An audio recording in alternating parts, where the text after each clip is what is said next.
2 जनवरी 2023। ये कहानी है एक बहुत ही नामी प्राइवेट इंजीनियरिंग कॉलेज की।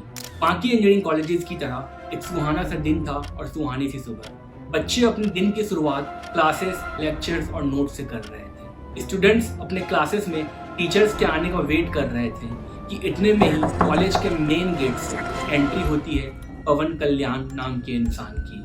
पवन कल्याण वो इंसान जिसने एक इंजीनियरिंग कॉलेज के अंदर घुसकर एक क्लास में जाकर लयस्मिता नाम की लड़की को चाकू से 1, 2 या 3 बार नहीं बल्कि 10 बार सभी स्टूडेंट्स, प्रोफेसर्स, कैमरास और सिक्योरिटी के सामने 10 बार चाकू मारकर हत्या कर दी।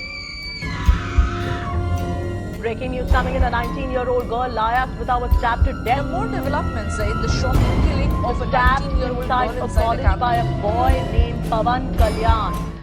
असल में इस कहानी की शुरुआत तो कई साल पहले हो चुकी थी। पवन कल्याण और लयस्मिता उस कॉलेज से 65 किलोमीटर दूर कोलार नाम के एक गांव में रहते थे, जहां पर पवन कल्याण कई सालों से लयस्मिता से वन साइडेड लव करता था। पवन कल्याण के कई बार प्रपोज करने के बाद भी लयस्मिता ने साफ इनकार कर दिया था और बात यहाँ तक पहुंच चुकी थी कि पवन कल्याण अब लयस्मिता के माता पिता से जाकर उसकी शादी की बात कर रहा था। और ऑब्वियसली लयस्मिता के माता पिता ने भी पवन कल्याण को साफ मना कर दिया था। दिन बीतता गया। लयस्मिता अब 19 साल की हो चुकी थी। वो एक बड़े शहर के बड़े नामी कॉलेज में फर्स्ट ईयर में इंजीनियरिंग कॉलेज की स्टूडेंट बन चुकी थी। यानी कि 2 जनवरी 2023 की सुबह जब लोग नए साल में नए क्लास की शुरुआत कर रहे थे, पवन कल्याण उस कॉलेज की मेन एंट्री गेट से एक फेक आईडी बनाकर अपने पॉकेट में नाइफ लेकर घुसता है। अब उसने सिक्योरिटी गार्ड को घूस दिया या सिक्योरिटी गार्ड को चकमा, खैर ये तो किसी को नहीं पता। पर दोपहर के 1 बज रहे थे। पवन कल्याण अपने पॉकेट में चाकू लेकर उस कॉलेज में घुस चुका था। वो हर क्लास में लयस्मिता को ढूंढ रहा था। ढूंढते ढूंढते फाइनली उसे क्लास में लयस्मिता मिल जाती है। हर रोज की तरह लयस्मिता अपने दोस्तों के साथ क्लास में बैठी हुई थी कि इतने ही देर में पवन कल्याण आता है। उसे 1, 2, 3 या 4 बार नहीं, सभी के सामने में चाकू मारकर लयस्मिता की हत्या कर देता है। वो शहर था बैंगलोर और वो कॉलेज थी प्रेसिडेंसी कॉलेज।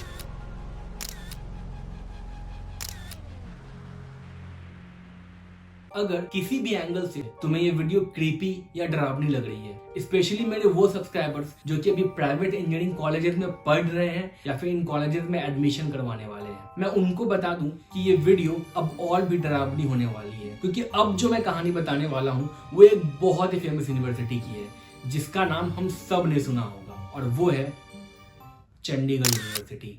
पर एक सवाल उठता है, मैं ये कहानी आज तुम लोगों को क्यों बता रहा हूँ? इसके पीछे एक रीजन है और वो मैं बताऊंगा इस कहानी के बाद। अक्सर इन केसेस को मीडिया या फिर कॉलेजेस के द्वारा छिपा दिया जाता है, बिकॉज ऐसे मर्डर केसेस अगर मीडिया में बहुत ओपनली आ जाएंगे देन उस यूनिवर्सिटी का नाम खराब होगा और कोई भी पेरेंट्स या फिर कोई भी बच्चा उस कॉलेज में जाने से डरेगा। बट अब क्या करें, ऐसी कहानियां तो हर यूनिवर्सिटी और हर कॉलेजेस में होती है।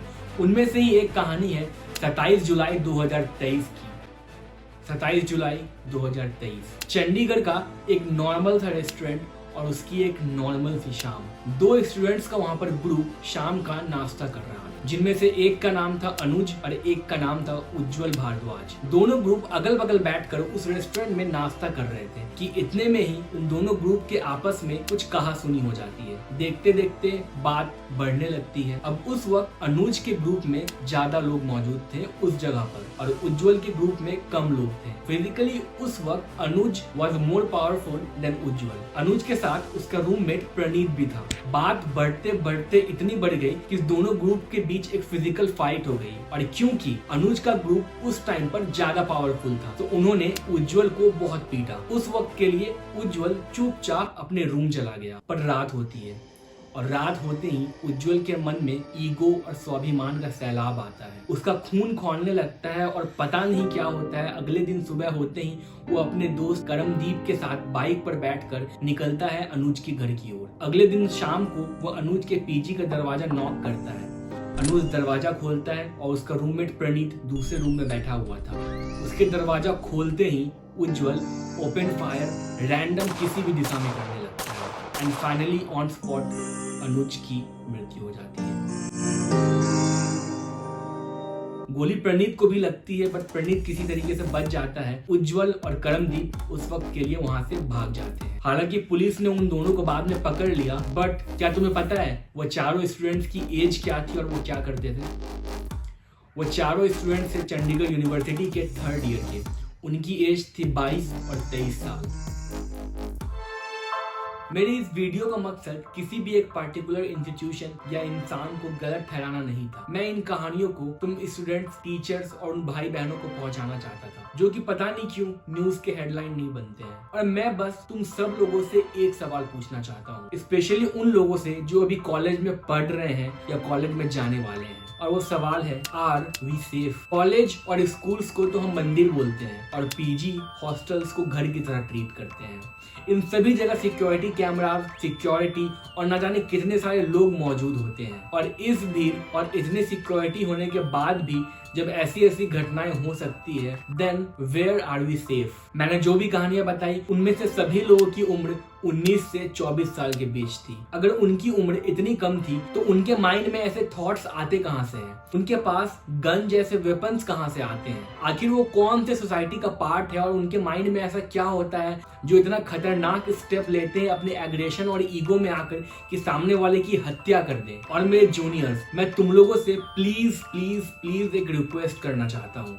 तुम जहां भी हो, जिस भी कॉलेज में हो, आई नो मेरे most of the subscribers private engineering colleges में है, कभी भी किसी भी छोटे से छोटे या बड़े से बड़े झगड़ों का पार्ट मत बना करो। जितना ज्यादा तुम उनसे दूर रह सकते हो उतना ज्यादा दूर रहो और अपने दोस्तों को भी दूर रखो। कब कौन सा झगड़ा कौन सा मोड़ ले लेगा तुम्हें खुद भी नहीं पता। एंड सबसे इम्पोर्टेंट चीज, अगर वो झगड़ा या किसी भी तरीके का फाइट तुम जिस भी सिटी में रहते हो उसके लोकल लोगों से है, देन भूल कर भी उस लफड़े में मत पड़ना। लेट्स से अगर तुम दिल्ली के किसी कॉलेज में पढ़ते हो, देन दिल्ली के लोगों के साथ लफड़ा कभी मत करना। अगर तुम उड़ीसा के किसी कॉलेज में पढ़ते हो, देन आउटसाइड कॉलेज उड़ीसा के किसी भी लोकल बंदे के साथ लफड़ा मत करना। बिकॉज इट्स ऑब्वियस वो लोकल बंदा है, उसके बहुत सारे कनेक्शंस होंगे पॉलिटिकली एंड फिजिकली जो कि तुम्हारे बिल्कुल नहीं होंगे। इस वीडियो का मैसेज बहुत ही क्लियर था, ऐसे लफड़ों और ऐसे झगड़ों से बहुत दूर रहो। ऐसी ढेर सारी कहानियां हैं मेरे पास जो कि मेरे माइंड में अभी भी है। क्या पता उन कहानियों को मैं नेक्स्ट पार्ट में कवर करूं और वो शायद तुम्हारे इंजीनियरिंग कॉलेज का हो। थैंक्स फॉर वॉचिंग, मिलते हैं नेक्स्ट वीडियो में। Take care.